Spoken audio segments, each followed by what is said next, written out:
गर्मी की छुट्टियों में दादाजी के पास घूमने आया बालक उछलते कूदते दादाजी के पास पहुंचा और बड़े गर्व से बोला कि दादाजी, जब मैं बड़ा हो जाऊंगा तब मैं एक सफल आदमी बनूंगा।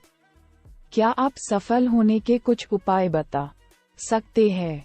दादाजी हाँ में सर हिला दिया और बिना कुछ कहे लड़के का हाथ पकड़ा और उसे करीब की पौधशाला ले गए।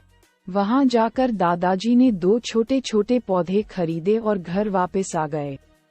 वापस आकर उन्होंने एक पौधा घर के बाहर लगा दिया और दूसरा पौधा गमले में लगाकर घर के अंदर रख दिया। अब आपको क्या लगता है कि इन दोनों पौधों में से भविष्य में कौन सा पौधा अधिक सफल होगा? दादाजी ने लड़के से पूछा। लड़का कुछ समय तक सोचते रहा और फिर बोला, घर के अंदर वाला पौधा ज्यादा सफल होगा, क्योंकि वो हर एक खतरे से सुरक्षित है, जबकि बाहर वाले पौधे को तेज धूप, आंधी, पानी और जानवरों से भी खतरा है। दादाजी बोले, चलो देखते हैं आगे क्या होता है, और वह अखबार उठाकर पढ़ने लगे। दादाजी दोनों पौधों पर ज्यादा ध्यान देते रहे और समय बीतता गया। 3-4 साल बाद जब एक बार फिर वह लड़का अपने माता पिता के साथ गांव घूमने आया, तब अपने दादाजी को देखा तो देखते ही बोला, दादाजी, पिछली बार मैंने आपसे सफल होने के कुछ उपाय मांगे थे, पर आपने तो कुछ भी नहीं बताया था, पर इस बार आपको कुछ बताना ही होगा।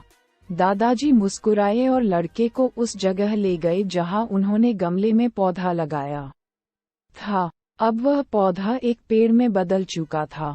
लड़का बोला, देखा दादाजी, मैंने कहा था ना कि ये पौधा ज्यादा सफल होगा। दादाजी ने बोला कि अरे, पहले बाहर वाले पौधे का हाल तो देख लो। और ये कहते हुए दादाजी लड़के को बाहर ले गए। बाहर एक विशाल पेड़ गर्व से खड़ा था। उसकी शाखाएं दूर तक फैली हुई थी और उसके छांव में खड़े राहगीर आराम से बातें कर रहे थे। अब दादाजी ने पूछा, बताओ कौन सा पौधा ज्यादा सफल हुआ? लड़का कुछ शर्माते हुए बोला, बाहर वाला। लेकिन ये कैसे संभव है? बाहर तो उसे ना जाने कितने खतरों का सामना करना पड़ा होगा। दादाजी मुस्कुराए और बोले, हाँ, बाहर वाले पौधे को बहुत सी चीजों से सामना करना पड़ा, लेकिन समस्या का सामना करने से अपने ही फायदे भी तो है। बाहर वाले पौधे के पास आजादी थी कि वह अपनी जड़ें जितनी चाहे उतनी फैला ले, अपनी शाखाओं से आसमान को छू ले। और तुम जिस आधी तूफान को इस पेड़ के लिए मुसीबत समझते थे, उसी आधी तूफान ने ही इस पेड़ की जड़ों को इतना मजबूत बना दिया है कि आज एक छोटा सा आधी तूफान इस पेड़ का कुछ भी नहीं बिगाड़ सकता। बेटे, अब जो मैं तुम्हें बताने वाला हूँ उसे अगर तुमने अपने अंदर बैठा लिया तो तुम जिंदगी में जो कुछ भी करोगे उसमें सफल हो जाओगे। उन्होंने बोला कि अगर तुमने जीवन भर सिर्फ अच्छी विकल्पों को ही चुनते रहोगे तो तुम कभी भी उतने सफल नहीं हो पाओगे जितनी तुम्हारी क्षमता है।